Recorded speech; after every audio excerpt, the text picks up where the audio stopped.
આ શાક તમે રોટલી, ભાખરી, પરોઠા સાથે સારું લાગે છે, ભાખરી સાથે સારું લાગે છે, ખીચડી સાથે.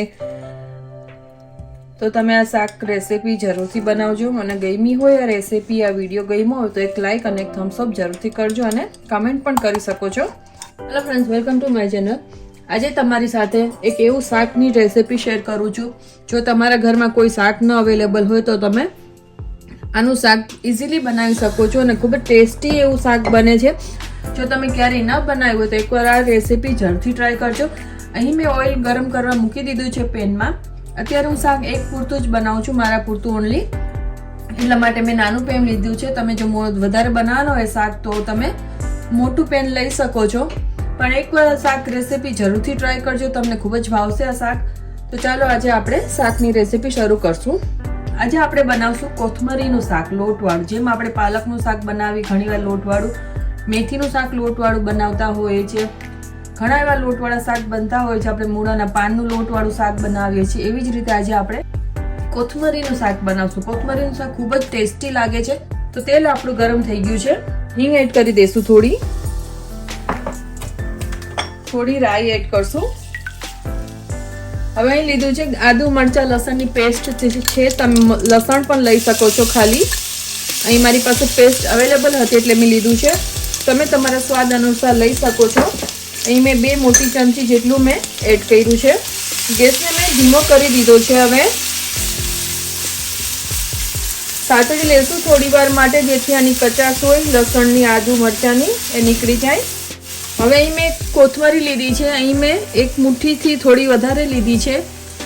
તમે તમારા અનુસાર લઈ શકો છો, કારણ કે કોથમરી આપણી એકદમ સ્ટ્રિંગ થઈ જાય, થોડી ગળી જાય, થોડી આપણને ખબર છે મેથીનું શાક કરતા હોય એટલે કે મેથી સાવ ઓછી થઈ જાય. એવી જ રીતે કોથમરી પણ ઓછી થઈ જાય. પણ મારા એક માટે આ ઇનફ છે તો મેં આટલી લીધી છે. એકલા ખાવાના હોય તો 1.5 થી 2 મુઠ્ઠી જેટલી કોથમરી થઈ રહેશે, અથવા 1.5 કપ જેટલી ઇનફ છે. કોથમરી થોડી સ્ટ્રિંગ થઈ જશે એટલા માટે.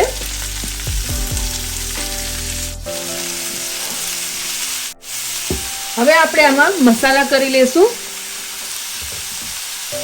1 ચમચી મેં લાલ મરચું પાવડર લીધું છે. તીખાશ તમે તમારા અનુસાર લઈ શકો છો. હળદર, ગરમ મસાલો, દાણા જીરું. આમાં તમારે ખટાશ એડ કરવી હોય તો તમે લીંબુ, ટમેટું નાખી શકો છો. મીઠું લીધું છે થોડું જ, કારણ કે આ સ્ટ્રિંગ થઈ જશે તો મીઠું પછી આપણને વધારે લાગશે. મિક્સ કરી લેશું એકવાર બધા મસાલાને સારી રીતે. તો તમે જોઈ શકતા હશો આપણી કોથમરી થોડી સ્ટ્રિંગ થઈ ગઈ છે અને ક્વોન્ટિટીમાં ઓછી થઈ ગઈ છે. હવે આપણે આમાં એડ કરશું. અહીં મેં ચણાનો લોટ લીધો છે. તમારે કેટલું ચણો લોટ વધારે જોઈએ કે ઓછો જોઈએ એ પ્રમાણે તમે લઈ શકો છો.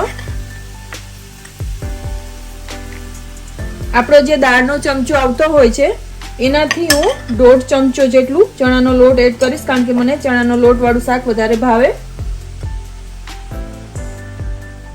સાતળી લેશું, શેકી લેશું લોટને આમ જ થોડી વાર માટે. તમે શાકમાં આ રીતે ચણાનો લોટ એડ કરશો તો તમારે ગાંઠા નહીં પડે લોટમાં. શાકમાં જ્યારે તમારું શાક રેડી થઈ જશે ત્યારે ગાંઠા નહીં પડે. જો તમને ગળાશ ભાવતી હોય તો તમે ખાંડ પણ એડ કરી શકો છો, ખાંડ અથવા ગોળ. તો લોટને આપણે મિક્સ કરી દીધો છે. હવે આપણે એમાં પાણી એડ કરી દઈશું. મિક્સ કરી લઈશું સારી રીતે લોટ અને પાણીને. જરૂરથી ટ્રાય કરજો આ શાક. ઘરમાં ક્યારે પણ જો શાક ન હોય, કોથમરી હોય તો તમે કોથમરીનું શાક આ રીતે બનાવી શકો છો. કોથમરી મેથી પણ મિક્સ થાય છે. તમે કોથમરી પાલકને પણ મિક્સ કરીને શાક સરસથી એવું લોટવાળું બનાવી શકો છો. હવે આ મિક્સ થઈ ગયું છે તો આપણે આને ધીમા ગેસ ઉપર ઢાંકીને કૂક થવા દઈશું. તો આપણું શાક ઓલમોસ્ટ રેડી થઈ ગયું છે. તો આપણે એકવાર ચેક કરીને હલાવી લેશું. તમારે વચ્ચે વચ્ચે ચેક પણ કરી શકો છો અને હલાવતા રહી શકો છો, કારણ કે ચણાનો લોટ છે તો નીચે બેસી ન જાય, બળી ન જાય એટલા માટે. તો તમે જોઈ શકો છો આપણું સરસથી એવું શાક થઈ ગયું છે અને આમાં કોઈ ગાંઠો પણ નથી પડ્યો લોટનો. ઘણીવાર આપણે મેથીના શાકમાં ઉપરથી લોટ નાખતા હોય છે પાણી નાખી દીધા પછી, અને પછી ઢાંકીને રાખતા હોય છે ચડવા માટે. એવી રીતે કરશો તો એમાં ગાંઠા પડી જતા હોય છે, પણ આ રીતે મેં તમને જે રીતે લોટ નાખ્યો આમાં એ રીતે તમે બનાવશો તો લોટ શાકમાં ગાંઠા પણ નહીં પડે. લોટવાળા કોઈ પણ શાક બનાવતા હશો એમાં તમે આ રીતે જ અપનાવજો, જેથી લોટમાં તમારા ગાંઠ નહીં પડે. તો રેડી છે આપણું ખૂબ જ ટેસ્ટી અને હેલ્ધી એવું કોથમરનું લોટવાળું શાક. તો તમે પણ આ રેસીપી જરૂરથી ટ્રાય કરજો. આ શાક તમે રોટલી, ભાખરી, પરોઠા સાથે સારું લાગે છે, ભાખરી સાથે સારું લાગે છે, ખીચડી સાથે.